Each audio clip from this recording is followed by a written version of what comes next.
Setelah mengetahui rahasia bos wanitaku, aku terkena masalah besar. Bab 856-865. Mohon dukungannya dengan cara like, komen dan subscribe serta share video ini ya guys, agar Mimin semangat dan channel ini terus berkembang. Terima kasih dan selamat mendengarkan. Kalau begitu, ayo pergi bersama. Meskipun Deon tidak merasa perlu mengajak Sohir pergi bersamanya, dia pun tidak menolak lagi karena Sohir memiliki niat baik. Mobilnya sudah siap, ayo kita berangkat. Sohir bertanya. Deon mengangguk dan pergi bersama Sohir. Mereka berdua masuk ke dalam mobil dan sopirnya adalah pria kekar yang terlihat serius, seperti seorang prajurit. Tempat tinggal Kento sangat terkenal di Provinsi Sinnoh dan bahkan di seluruh negeri. Di sebelah utara vilanya ada salah satu hutan nasional negara Lordia, dan di sebelah barat ada tempat pemandangan tingkat 5A paling terkenal di Provinsi Sinnoh. Di sebelah timur dan selatan ada makam Raja Millard. Di dalam mobil, Sohir memperkenalkan tujuan perjalanan mereka kepada Deon. Makam Raja Millard. Mendengar ini, Deon agak terkejut. Raja Millard adalah raja legendaris dalam sejarah negara Lordia. Raja ini memiliki sejarah lebih dari 1000 tahun.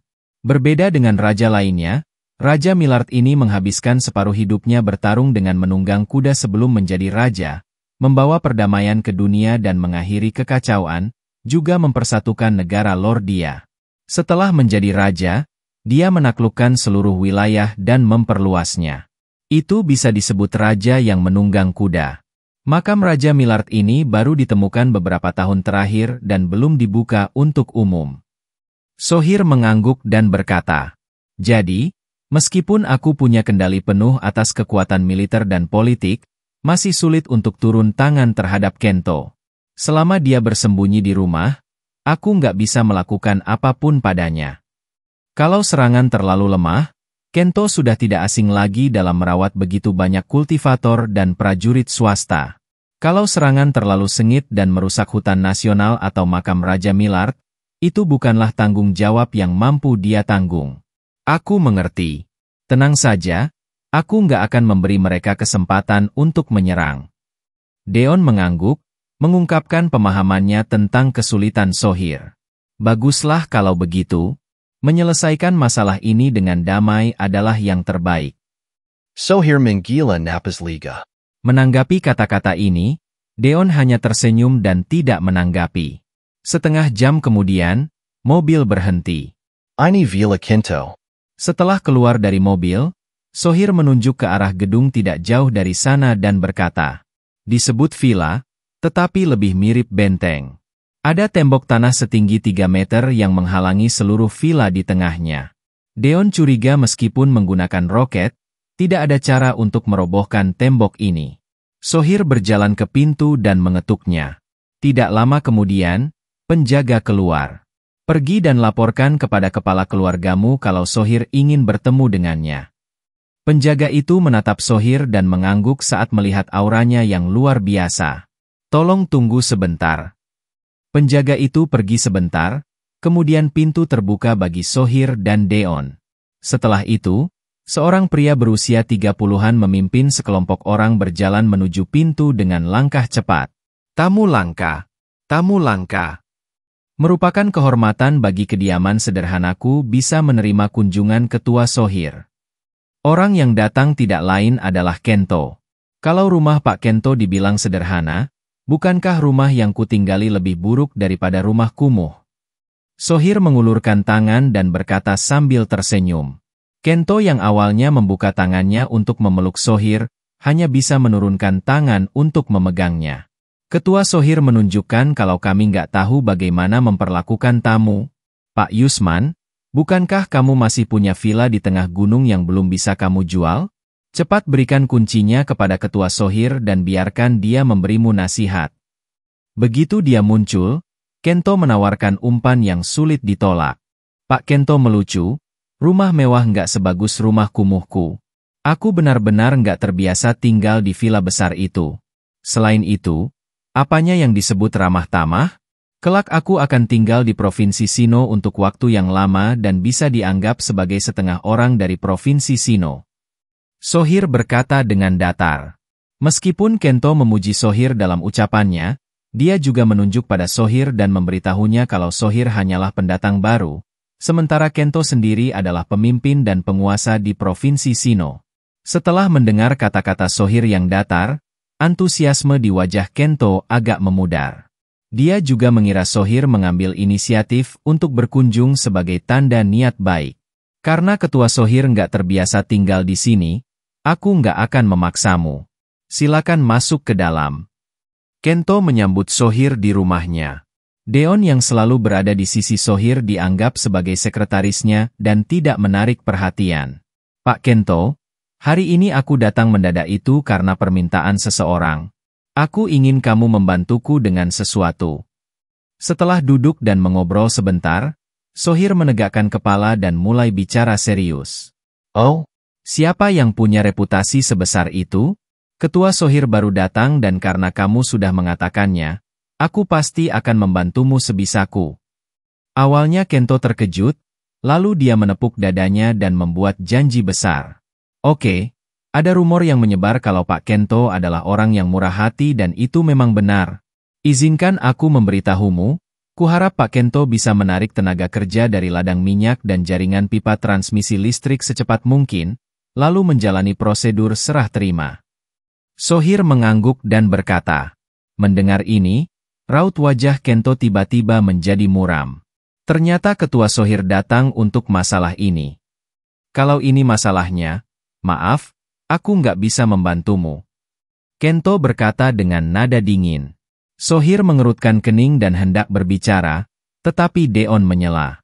Takutnya bukan kamu yang berhak untuk memutuskan, kan? Itu adalah sesuatu yang disetujui oleh Haris dan kamu sebagai anggota keluarga tanpa hubungan darah mana ada layak untuk memberikan keputusan. Deon mencibir dan berkata dengan sinis. Mata Kento menyipit dan niat membunuh muncul. Ketua Sohir dan aku sedang mengobrol, apa hakmu untuk menyela? Pengawal, pukul wajahnya dan usir dia. Ketua Sohir. Apakah kamu keberatan kalau aku membantumu memberi pelajaran kepada bawahanmu yang buta? Setelah Kento memberi perintah, dua orang kekar berjalan menuju Deon dan dia berpura-pura bertanya kepada Sohir. Sohir menghela napas. Sepertinya semuanya tidak berjalan dengan baik. Aku nggak keberatan, tapi dia bukan bawahanku. Tuan Deon, lebih baik kamu yang menangani masalah hari ini. Setelah mengatakan itu, Sohir berdiri dan berjalan ke belakang Deon.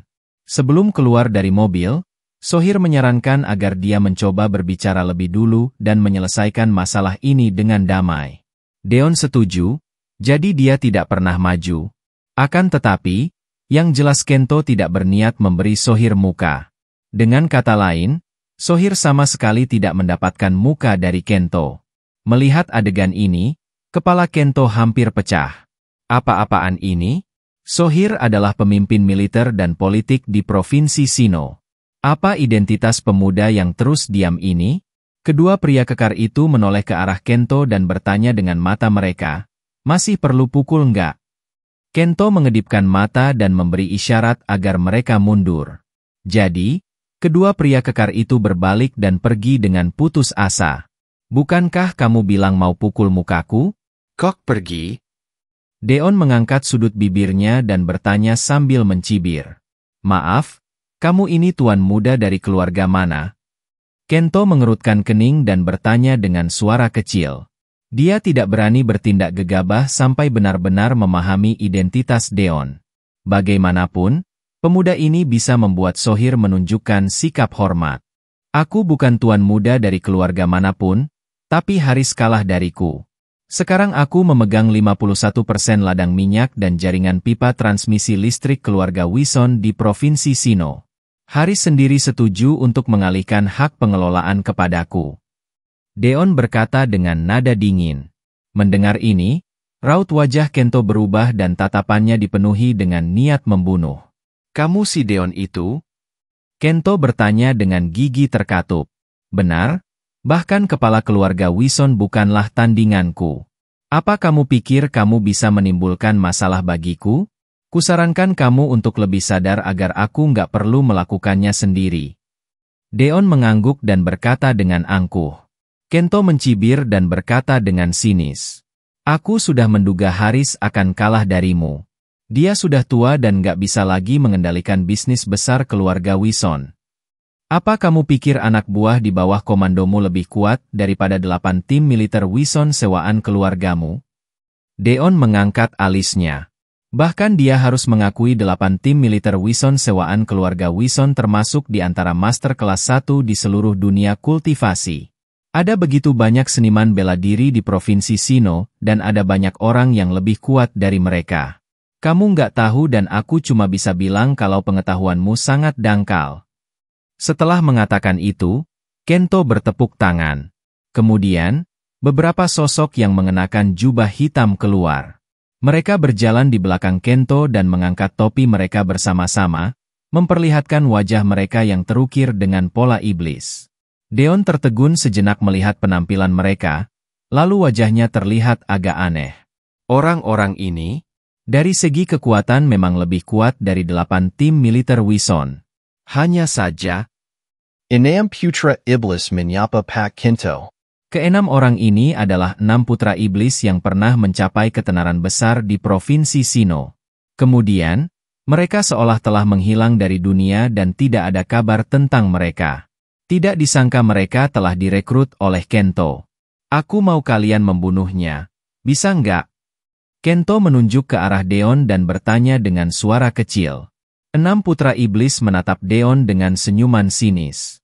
Nggak ada seorang pun di Provinsi Sinnoh yang nggak bisa kita bunuh. Mendengar ini, Kento mengangkat sudut bibirnya dan tersenyum angkuh. Deon, hari ini aku akan menunjukkan padamu betapa aku lebih baik daripada Haris si Pak Tua itu. Aku akan membunuh orang-orang yang nggak bisa dia bunuh. Aku akan mengurus harta benda keluarga yang nggak bisa dia kendalikan. Akulah kepala keluarga Wison yang sebenarnya. Bunuh dia. Kento melambaikan tangannya dan berteriak. Aura iblis yang melonjak di tubuh 6 putra iblis dan hendak menyerang. Pada saat ini Deon mengeluarkan sebuah token. Itu hanya melintas di mata 6 putra iblis sebelum Deon menyimpannya lagi. Akan tetapi, pandangan sekilas ini menyebabkan ekspresi 6 putra iblis berubah drastis dan tubuh mereka menggigil hebat. Kok masih berdiri di sana? Ayo serang. Kento mengerutkan kening dan telah mengucapkan kata-kata kejamnya. Saat berikutnya, Gilpok, Gilpok. Para 6 putra iblis berlutut di depan Deon. Sebenarnya, suara 6 putra iblis bergetar dan mereka sangat ketakutan. Diam. Deon menghardik dengan dingin. 6 putra iblis itu langsung menutup mulut tanpa berani mengeluarkan suara apapun. Kento tercengang. Dia telah melihat betapa sulit diaturnya 6 putra iblis ini. Biasanya mereka adalah pembunuh berdarah diri dan banyak kultivator yang melarikan diri dengan panik saat melihat mereka. Kenapa saat melihat Deon, mereka malah berlutut dan memohon ampun seperti tikus melihat kucing? Kalian sudah sukses dan bilang akan menjadi orang baik. Inikah yang kalian lakukan? Deon mencibir dan bertanya. Kami telah dibutakan ketamakan. Tolong ampuni kami kali ini. Kami nggak akan berani melakukannya lagi. Mendengar kata-kata Deon, mereka berenam bersujud tanpa berani berhenti sampai darah mengalir di lantai. Kento tercengang. Keenam orang ini adalah pembunuh yang melakukan segala macam kejahatan. Apa yang telah Deon lakukan hingga 6 orang ini begitu takut padanya? Memikirkan hal ini, Kento agak menggigil. Itulah yang kalian katakan padaku terakhir kali. Dion Minsaber. Dulu saat Deon masih berada di Provinsi Sinnoh, keenam orang ini melakukan pembunuhan di luar negeri. Setelah itu, keenam orang ini bernyali begitu besar hingga berani memasuki Provinsi Sinnoh dan mencoba melakukan pembantaian di Provinsi Sinnoh. Bagaimanapun sebagai kultivator iblis, semakin banyak orang yang mereka bunuh, semakin banyak energi yang diserap dan semakin kuat mereka. Akan tetapi begitu mereka berenam memasuki Provinsi Sinnoh, mereka dihadang oleh Deon sebelum bisa memulai pembantaian. Saat itu Deon juga kembali dari luar negeri. Saat itu aura Deon sangat mengerikan. 6 putra iblis belum pernah melihat orang dengan aura yang begitu kuat di dunia. Hanya dengan satu pandangan saja sudah membuat 6 putra iblis merasa seolah telah jatuh ke dalam gua es. 6 putra iblis langsung memastikan kalau ini adalah seseorang yang tidak mampu mereka singgung. Akan tetapi sebelum mereka bisa melarikan diri, Deon mengayunkan telapak tangan dan menjatuhkan mereka ratusan meter ke bawah tanah. Kalau bukan karena kultivasi mereka yang mendalam, telapak tangan itu akan menghancurkan mereka hingga berkeping-keping. Setelah keluar dari tanah, mereka berlutut dan memohon belas kasihan. Mereka bersumpah atas nama keyakinan kalau mereka tidak pernah membunuh siapapun di negara Lordia, juga berjanji untuk kembali ke jalan yang benar dan membantu membereskan para kultivator iblis di Provinsi Sinnoh. Baru setelah itu Deon mengampuni mereka. Saat itu Deon mengenakan baju besi berlumuran darah dan mereka tidak melihat penampilan Deon dengan jelas, tetapi mereka akan selalu mengingat token yang diikatkan di pinggangnya. Bagaimanapun, Deon adalah orang kejam yang membunuh orang ratusan kilometer di perbatasan. Tanahnya pun sampai berlumuran darah. Kami nggak berani lagi. 6 putra iblis itu meratap dan teriakan mereka sungguh memilukan untuk didengar. Aku malah sayang tanganku kotor kalau membunuh kalian. Lakukan saja sendiri dan hancurkan kultivasi kalian. Kalau kalian masih bisa hidup, aku akan mengampuni kalian. Dion Minsaber. 6 putra iblis ini menggunakan pisau Kento untuk membunuh orang dan telah menyinggung banyak orang di Provinsi Sinnoh.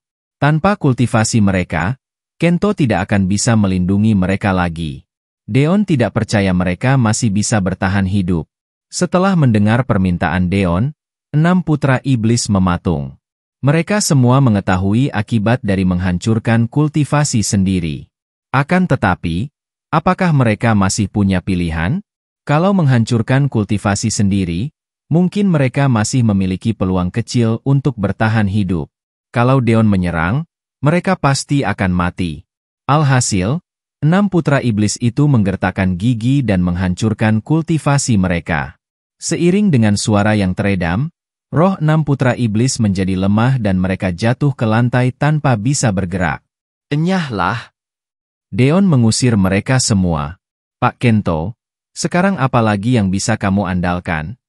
Dia menatap Kento sambil tersenyum. Jangan berpuas diri terlalu dini. Kento menarik napas dalam-dalam dan menggertakkan gigi. Sekarang sudah bukan zamannya mengandalkan pukulan untuk menaklukkan dunia. Kalau ingin maju, otak harus dipakai.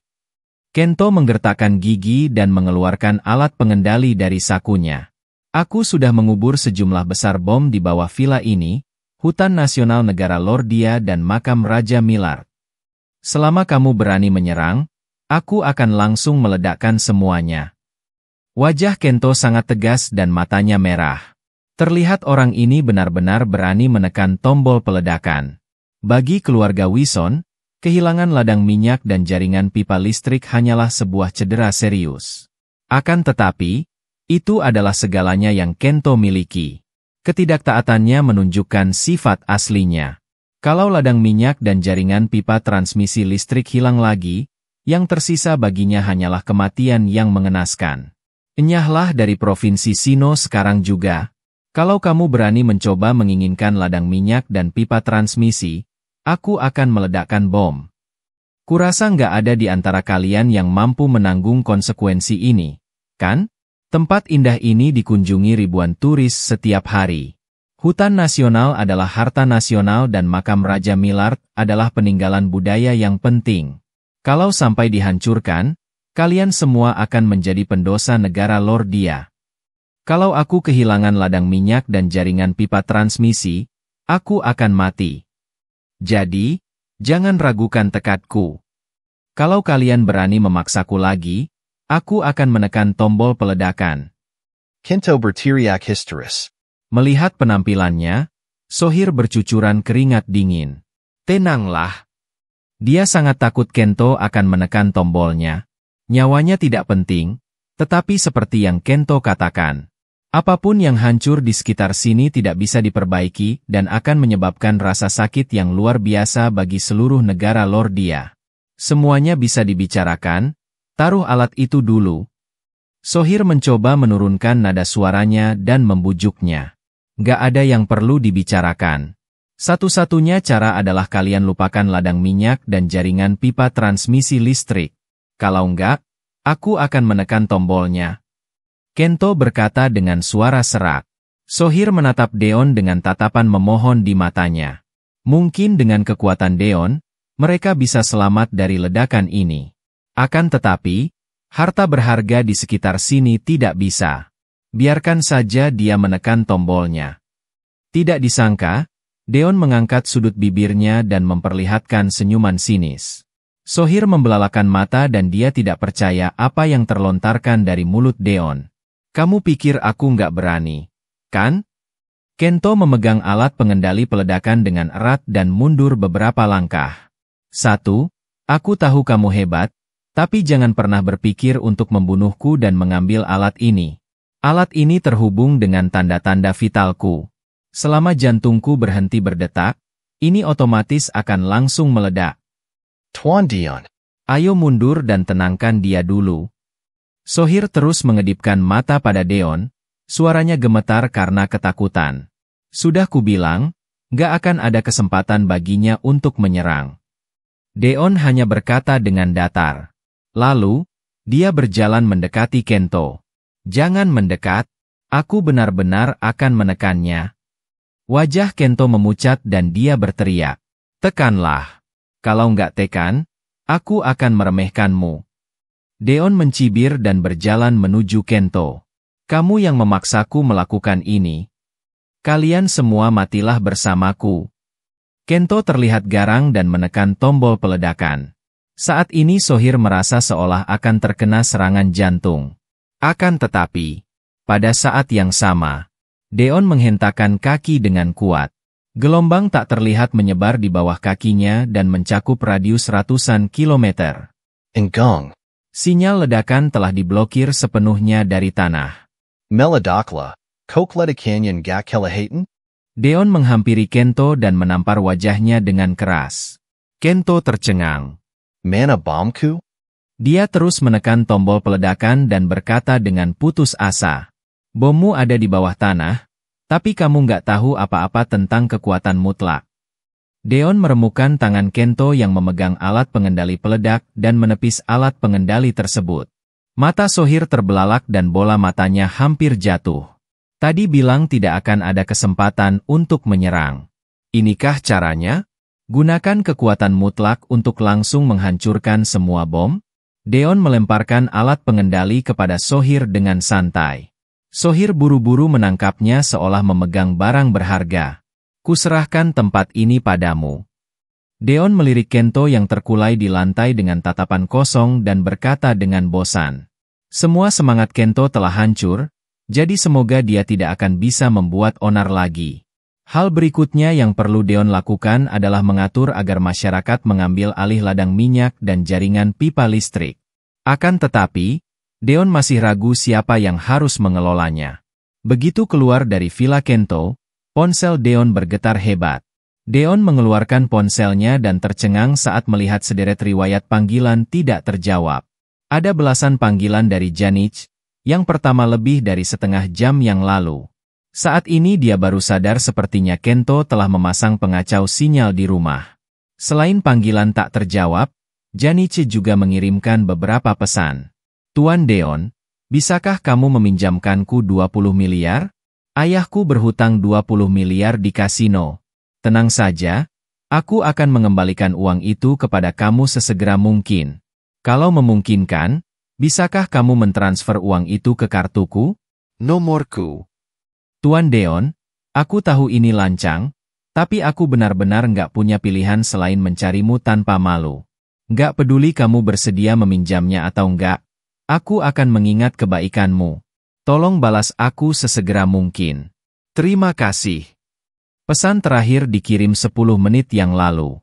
Tuan Deon, nggak perlu lagi. Terima kasih. Di dalam tulisan yang tersirat, Deon bisa merasakan perasaan putus asa dan tidak berdaya Janich. Dia menelepon Janice. Akan tetapi, panggilan tersebut tidak pernah dijawab. Deon mengerutkan kening dan setelah beberapa saat, dia menelepon. Akhirnya kamu meneleponku.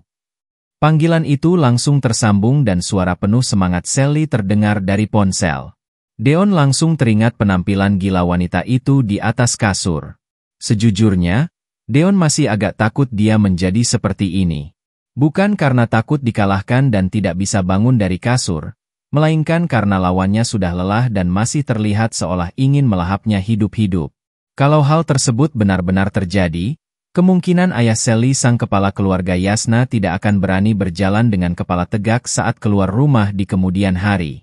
Ada sesuatu yang harus kamu lakukan. Deon berkata. Apa itu? Denganmu? Saat Sally membuka mulutnya, dia masih begitu santai dan tidak terkendali yang membuat Deon merasa malu. Masalah serius? Bantu aku periksa lokasi seseorang bernama Janichi. Deon berkata dengan suara kecil. Mendengar nada bicara Deon, Sally juga menjadi serius. Ada petunjuk lain? Sally bertanya. Ayahnya berutang uang di kasino. Sepertinya dia pergi untuk melunasi utang ayahnya. Begitu Deon selesai berbicara, Sally menjawab. Cup. Aku akan menemukannya dalam 3 menit. Tapi kamu harus memberitahuku dulu. Sekarang kamu berada di Provinsi Sino, ya? Sally sedang berbaring di atas kasur di kamar kerjanya. Kakinya tanpa sadar bergesekan dan dia bertanya sambil menggigit bibir. Benar? Aku belum memberitahu orang lain tentang kedatanganku ke Provinsi Sino, jadi jangan beritahu siapapun. Deon tidak menyangkalnya. Dia diam-diam datang ke Provinsi Sino terutama karena begitu dia muncul sebagai raja gangster, seluruh Provinsi Sino akan menjadi rusuh. Kalau begitu, malam ini kamu harus datang kepadaku. Napas Sally menjadi semakin cepat. Deon bisa mendengar napasnya melalui telepon.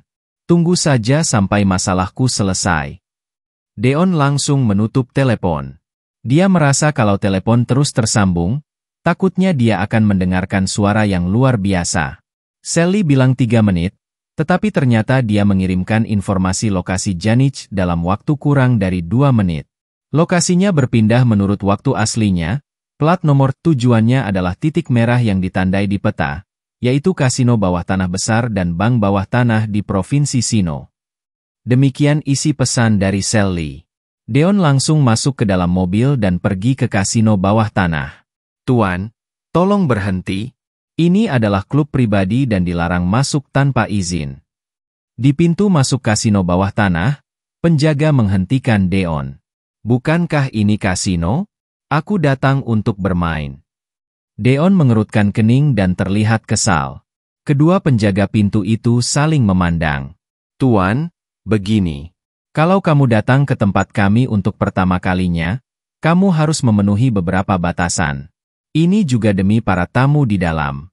Lihat apakah kamu bisa menerimanya.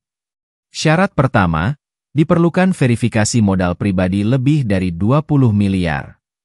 Syarat kedua adalah kamu harus digeledah dan ponselmu disita sampai kamu meninggalkan kasino baru bisa dikembalikan kepadamu. Penjaga itu berkata dengan sopan. Merepotkan sekali. Deon mengeluarkan ponselnya, membuka aplikasi bank dan menunjukkan saldo di kartu. Rangkaian angka 0 membuat mata kedua satpam itu berbinar. Berapa banyak uang yang dia miliki? Aku sudah cukup memenuhi syarat untuk masuk belum? Deon menatap mereka dan bertanya. Kedua penjaga pintu itu mengangguk. Masih perlu menggeledah dan mengambil ponsel? Deon bertanya lagi. Kedua penjaga pintu itu menggelengkan kepala. Lucu. Mereka menetapkan ambang batas terutama untuk mencegah polisi masuk.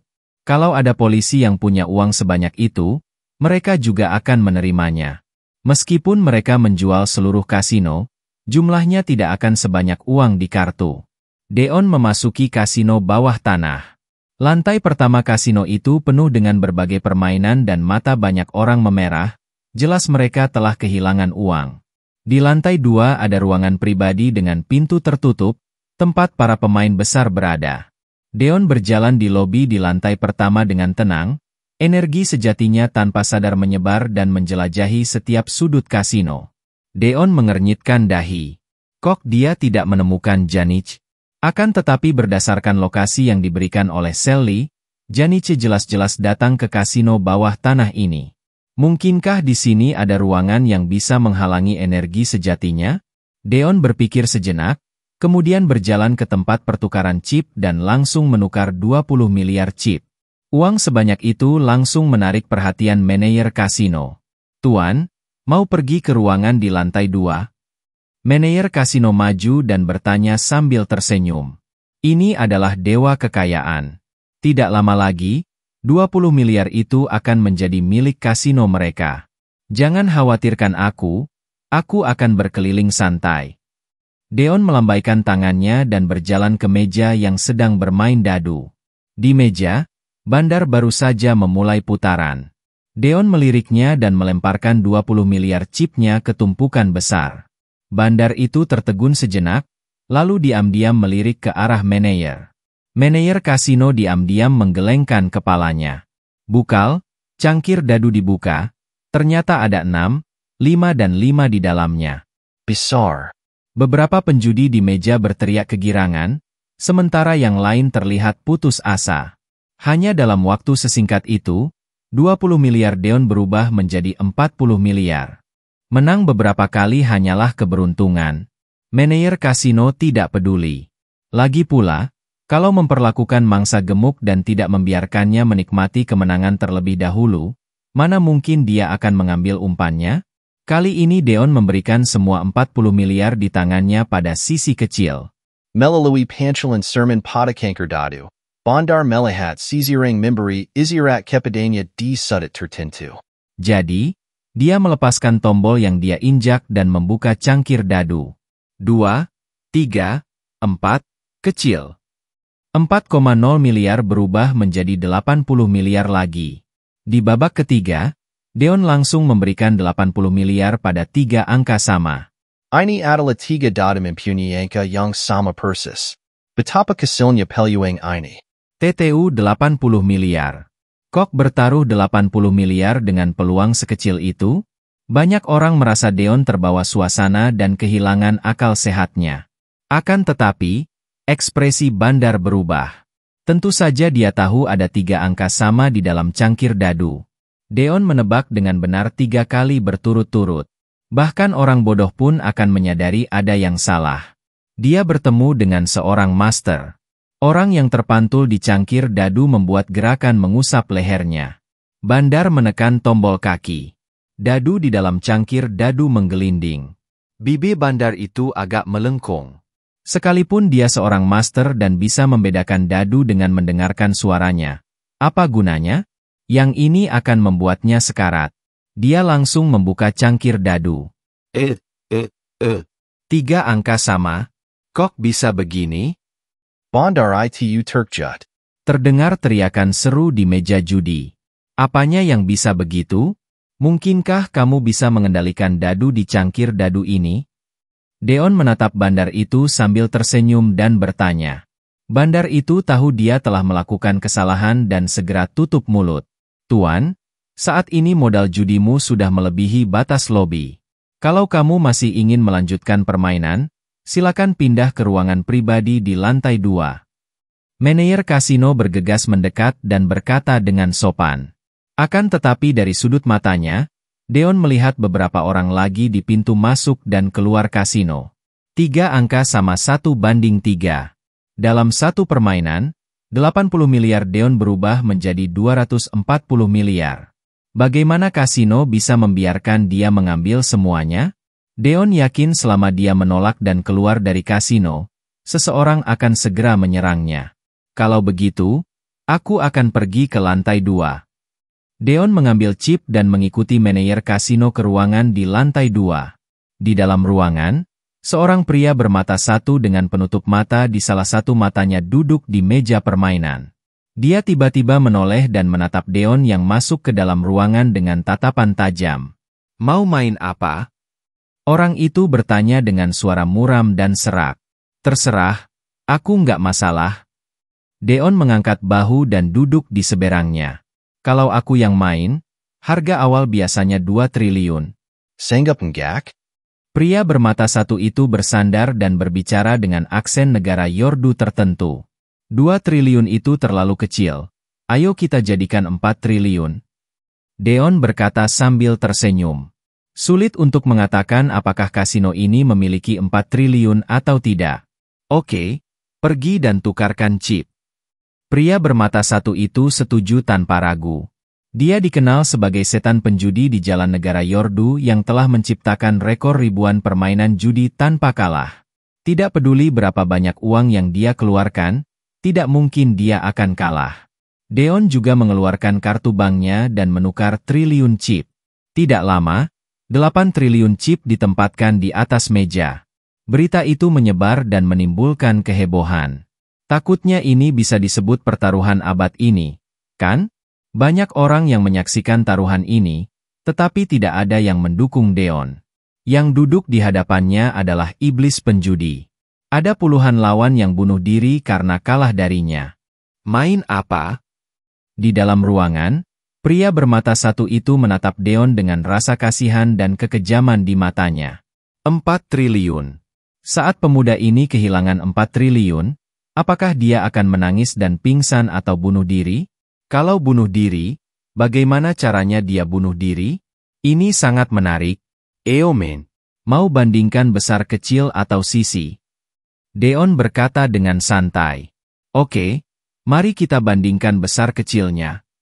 Pria bermata satu itu menepuk meja dan seorang pelayan segera membawakan 2 pasang cangkir dadu. Ayo bermain dengan 400 miliar itu untuk saat ini. Pria bermata satu itu melemparkan 400 miliar chip ke atas meja dan Deon mengikutinya tanpa ragu. Kamu duluan. Pria bermata satu itu berkata. Deon melakukan bagiannya, mengambil cangkir dadu sebelum mengocoknya dengan santai dan menaruhnya di atas meja.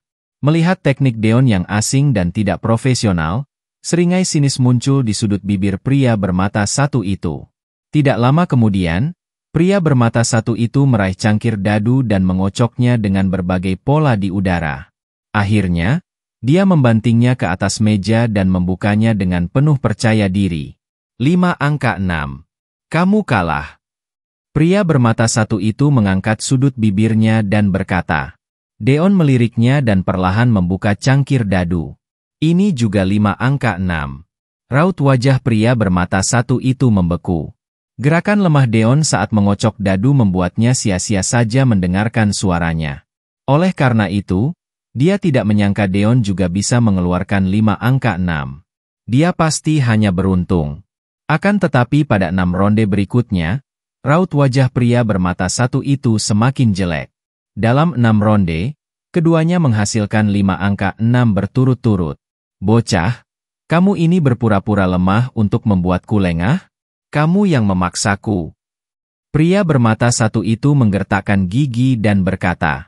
Dia menggenggam ujung meja dengan satu tangan dan melempar dadu dengan tangan lainnya.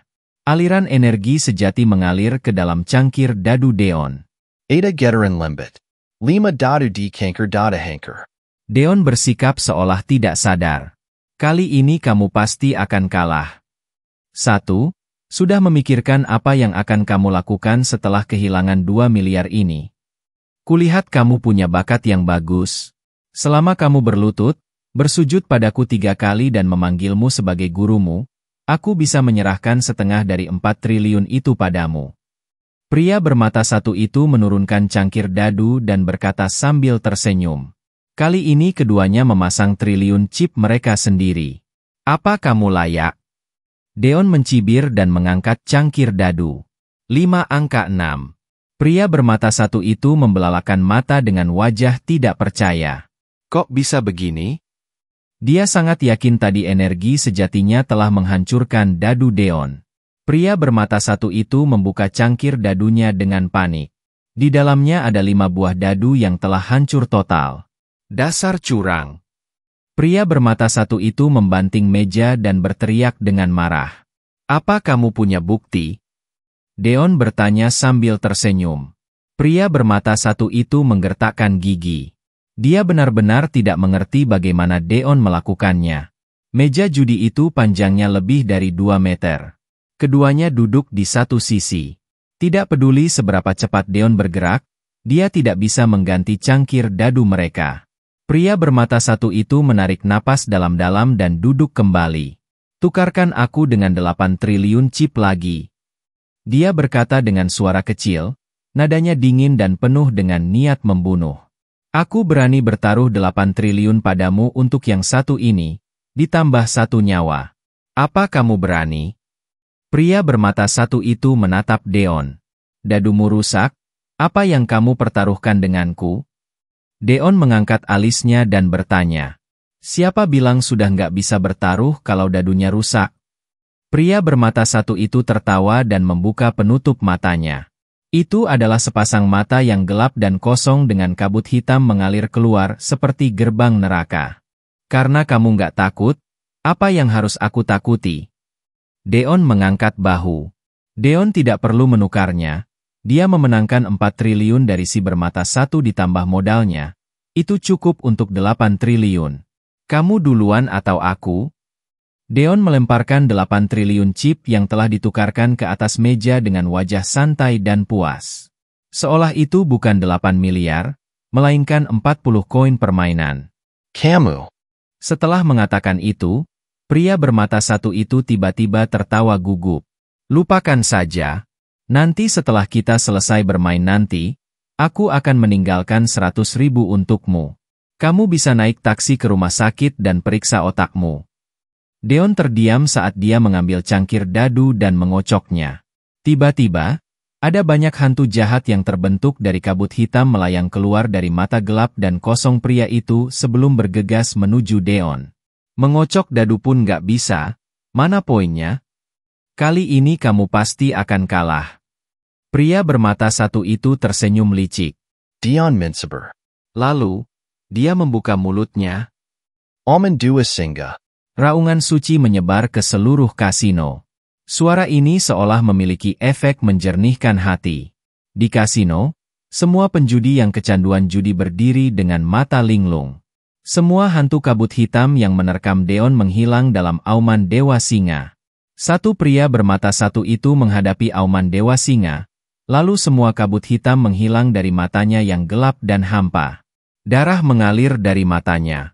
Dia duduk di kursi dengan linglung dan matanya yang lain menjadi tidak bernyawa. Kamu. Dia membuka mulutnya dan berusaha mengeluarkan sepatah kata, tetapi kata-kata lainnya tidak bisa keluar. Kamu nggak penasaran bagaimana aku memenangkan ronde sebelumnya? Sebenarnya aku baru saja mengganti cangkir dadu kita di depanmu. Hanya saja aku melakukannya dengan sangat cepat sehingga kamu sama sekali nggak bisa menyadari atau melihatnya. Deon berkata sambil tersenyum. Pria bermata satu itu tiba-tiba terjatuh dalam kondisi tak bernyawa. Deon menggelengkan kepalanya. Dia membuka cangkir dadu dan masih ada 5 angka 6 di dalamnya. Apa gunanya ini? Harus mempertaruhkan nyawa. Ruang pemantauan. Manajer kasino terlihat memucat saat melihat rekaman pengawasan. Aku akan menahannya dulu. Kalian pergi dan undang bos. Pria bermata satu itu adalah seorang master yang disewa oleh kasino mereka, jadi semua uang judi yang dia gunakan berasal dari kasino. Akan tetapi, kasino mereka tidak mampu membayar begitu banyak uang. Deon membuka pintu ruangan dan hendak berjalan keluar saat manajer kasino yang bermandikan keringat tiba tepat pada waktunya. Di luar ruangan, orang-orang yang menyaksikan taruhan menjadi gempar saat melihat sosok Deon. Kok dia keluar? Di mana iblis judi itu? Mungkinkah pemuda ini pemenangnya? Kok bisa? Dia adalah iblis judi yang gak pernah kalah dalam 1000 permainan judi. Semua orang membicarakannya.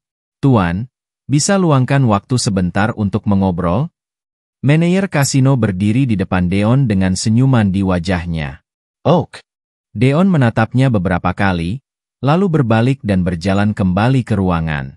Tuan, sejujurnya kamu nggak bisa mengambil semua uang yang kamu menangkan hari ini. Setelah memasuki ruangan, manajer kasino menutup pintu dan berkata dengan suara yang dalam. Oh? Apa maksudnya ini? Aku nggak bisa mengambil uang yang kumenangkan? Kasino kalian agak menarik, tapi apakah itu berarti kalau aku kalah, kalian juga akan mengambil uangku? Deon bertanya dengan heran. Tuan, uang yang kamu menangkan hampir 16 miliar. Aku yakin gak ada kasino di seluruh negara Lordia yang mampu membayarnya. Dalam wewenangku, aku cuma bisa memberimu 600 miliar. Dua manajer kasino berkata.